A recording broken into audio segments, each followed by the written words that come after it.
issue about the local people, your local employees, who after they are released, they go back to their families, and sometimes the families don't want to accept them back because of that's pretty yeah, hard. I mean, the whole issue of stigmatization in relation to Ebola was awful, honestly.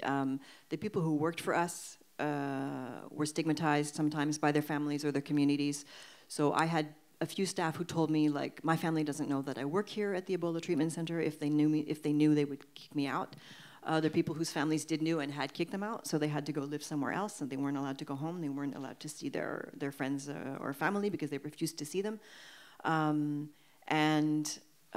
The same thing was for the patients. They also had suffered a stigmatization that even though if they were released after having been certified Ebola-free, and we actually gave them a certificate and everything, and we had health promotion workers who would go back with them to their community to bring them home and to tell everybody they're safe, you don't have to worry, you can welcome them back.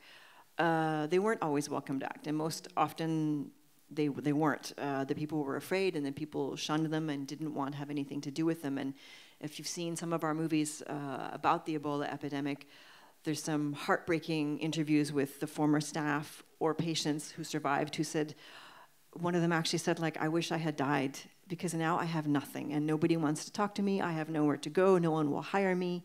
And it's awful. The people who were digging graves, the people who were working in the treatment center, they're the ones who are still suffering now. Years later, they're still suffering this stigmatization. Even though the epidemic is over in those 3 countries where it was in 2014-15, there's still a lot of problems for the people.